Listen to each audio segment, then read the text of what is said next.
આમ તો આપણે ત્યાં કહેવાય છે કે પરિવારથી મોટું કોઈ સુખ નથી, પરંતુ આજકાલ પરિવારો સતત તૂટી રહ્યા છે.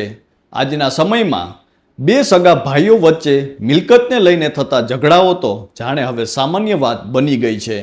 નાની નાની વાતોમાં સંબંધો તૂટી રહ્યા છે, બે ભાઈઓ અલગ થઈ જાય છે, વૃદ્ધાશ્રમો વધતા જાય છે.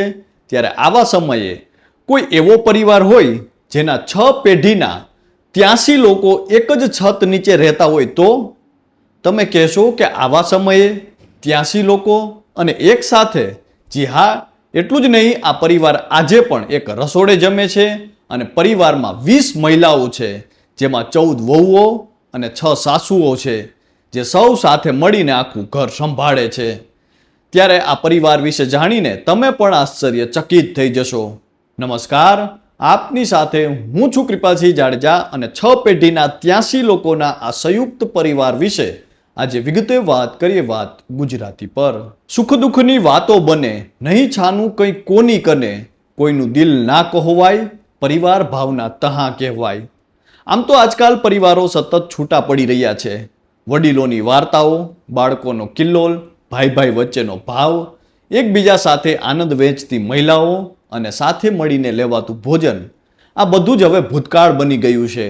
આજે આપણે એવા સમયમાં જીવી રહ્યા છીએ જ્યાં સોશિયલ મીડિયામાં હજારો મિત્રો ધરાવતા વ્યક્તિના પરિવારમાં સુખ દુઃખ બાંટવાનો એક ખૂણો પણ નથી બચ્યો.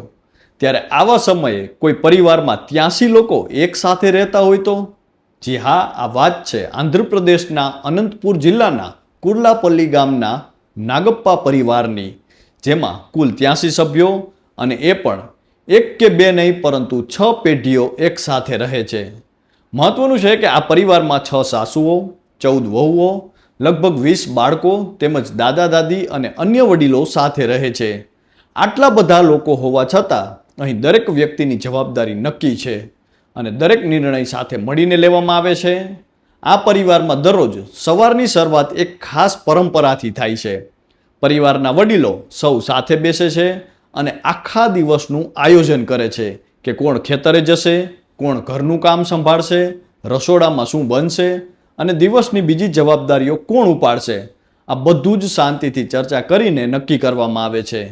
બીજું કે આ પરિવારની સૌથી અનોખી વાત જો કોઈ હોય તો તે છે તેમનું સામૂહિક રસોડું. અલગ અલગ એક જ ફળિયામાં 4 ઘરો હોવા છતાં આખા પરિવાર માટે એક જ રસોડામાં ભોજન બને છે. પરિવારના વડીલો કરિયાણું અને જરૂરી સામાનની ખરીદી કરે છે, જ્યારે વહુઓ મળીને તમામ સભ્યો માટે રસોઈ બનાવે છે. આ પરિવારની આવકનો મુખ્ય આધાર ખેતી છે, પરંતુ તેની સાથે સાથે તેઓ 4 બસોનું પણ સંચાલન કરે છે, જે કલ્યાણ દુર્ગમ અને કર્ણાટકના વિવિધ વિસ્તારો વચ્ચે દોડે છે. ખેતી અને બસ વ્યવસાયમાંથી મળતી આવક કોઈ એક વ્યક્તિની નથી રહેતી, પરંતુ આખા પરિવારની ગણાય છે. તમામ આવક એક સાથે ભેગી કરવામાં આવે છે અને પરિવારની જરૂરિયાત મુજબ જ તેનો ઉપયોગ થાય છે. હવે સ્વાભાવિક છે કે જ્યારે 83 જેટલા લોકો એક સાથે રહેતા હોય તો ક્યારેક મતભેદ પણ થાય. આ પરિવારમાં પણ ક્યારેક મતભેદ થાય છે, પરંતુ આ પરિવારના વડીલોનું કહેવું છે કે કોઈ પણ મતભેદને બીજા દિવસ સુધી પહોંચવા જ નથી દેવામાં આવતો. એટલે કે વાતચીત દ્વારા એ જ દિવસે તેનો ઉકેલ લાવી દેવામાં આવે છે. કદાચ આ જ કારણ છે કે 6 પેઢીઓ આજે પણ એક પરિવાર તરીકે સાથે જીવી રહી છે અને ખુશ છે. ત્યારે હાલ તો આ પરિવારની અત્યારે ચોમેર ચર્ચાઓ થઈ રહી છે.